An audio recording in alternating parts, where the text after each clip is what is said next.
Welcome back to the channel, everybody. So we are walking in to a uranium mine, which is out that way. But let me show you real quick why we're walking in, and well, why we're not driving. So this is the current state of the road. This rut here is probably 8 inches, 6 inches. So a little too much for the Subaru.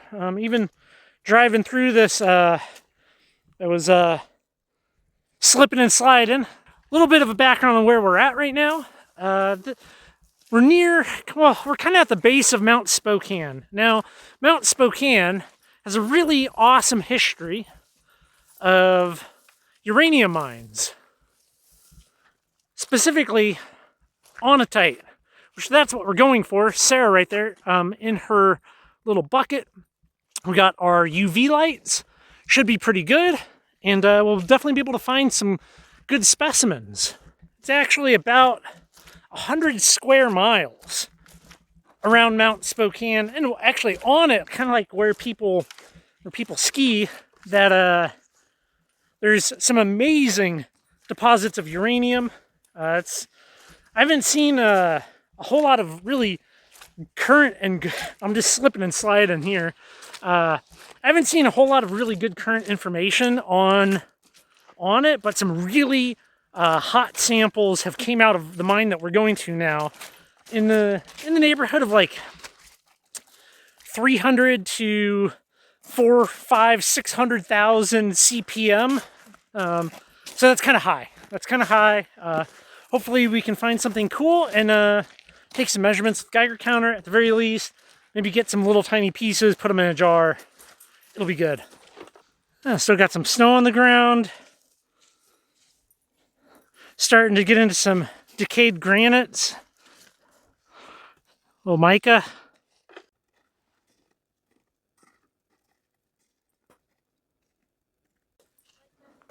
Still definitely cold out here in northeast Washington at night. A nice frozen lake here. It's a former mine site. I think we could probably find a piece or two, something as a sample. I especially want to go investigate the wall.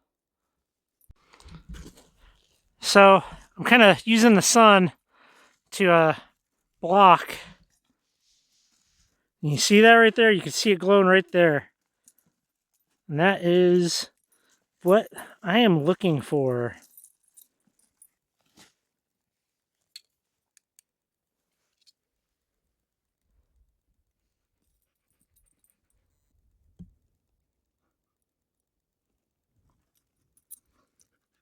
Finding some? Yeah. Did you try the Geiger counter? I haven't. You can try it.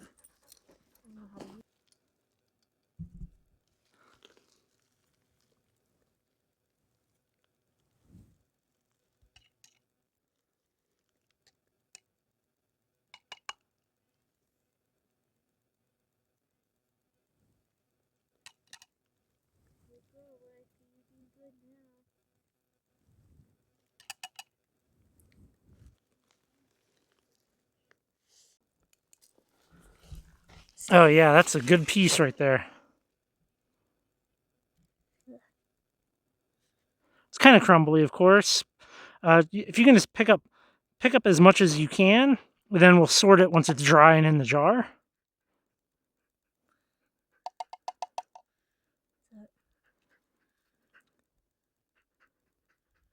So bright. Yeah. Really? That's okay. There's plenty here. I didn't see any more. Oh yeah. Stop, like just lick the jar.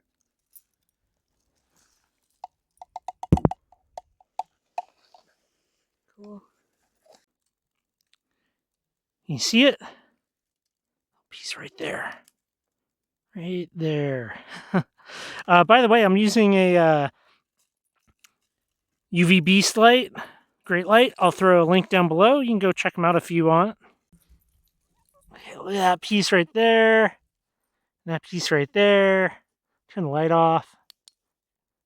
You can still obviously see them there. Get these. That's a good one. That's a good one.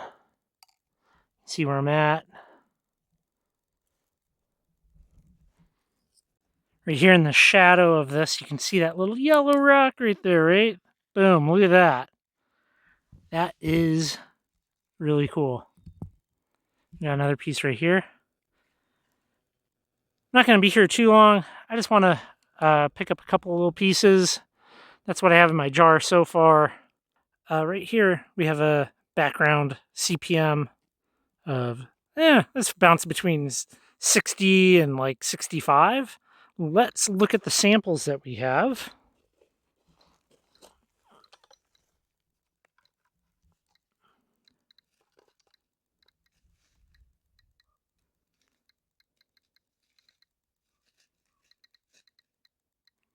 So it's certainly a measurable difference. I'm not going to sit out here and let this thing run because it takes a couple of minutes to fully kind of figure out where it wants to be. But we're going to be anywhere from 90 to probably 120 CPM. But when we have this stuff cleaned up and we're back in the shop, we can get a more accurate reading of it. I got what I wanted here. I got a couple of nice little samples so we can take back, put it in a little tiny jar, and later on in the season when the snow melts going up the hill, we're going to be heading up there, and I have a whole bunch of spots that I want to check. It should be a lot of fun, so stay tuned for that. We're going to head back to the shop now, and we're going to look at this stuff kind of all close and cleaned up. Right here in this jar, I have everything that we picked up, all cleaned up and looking good. You can see it right there. All those little green little pieces, green yellow pieces. Very cool. We had a very fun time out there picking this up.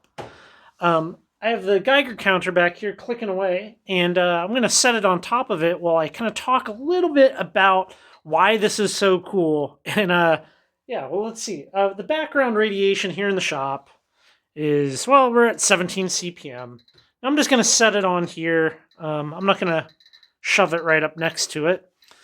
I think far too many people look at rocks and, I guess to a lesser extent, minerals in the context of what you can do with them. Cut, polish, just display, things like that. Now, one of the things I like about mineral collecting is just, you're finding a needle in a haystack, right? It's rare, Uranium has about the same rarity as like tin, I guess, but that's like uranium ore, not Autunite, these little bladed Autunite. This is kind of a rare thing, and it's very cool to be able to go out to a place locally to me and find it. So, one of the things I try to, I try to get across in some of the videos is how fun it can be to do stuff just like this. Also, this is a little hotter than what I thought. I think when I was out there, I said it'd probably land around 120, 150, and here we are pushing up on 300 CPM. CPM is the measurement of the number of ionizing events happening, and so that's what I choose to use. There's some other ways of measuring it, but I think for collecting little samples and showing them, this one's going to be the best. As also, we're going to look at how UV reactive this stuff is, because it is it's quite incredible. I mean, you can see that there. It's impressive. You get it. I'm going to get this thing out of here. Clicking away. Okay, so let's look at this real quick. Look at that. That is so UV reactive. It really wants to flash. So that's fun. I like it. I hope you enjoyed coming with us. There's a lot of places around Mount Spokane where you can find things like this. So, I'm going to be getting out more as the snow level climbs up the mountain and getting some more. I would like to find one good little specimen and take you along for the ride. Now, of course, I think there's enough clues in this video to where you could probably figure out where I'm at. But sorry, folks, I don't really give away my locations if it's a place that's not really safe. And going to a uranium mine isn't really the smartest, safest thing that you could do with your time. You know, there's a lot of other rocks and minerals out there, and then it comes down to storage.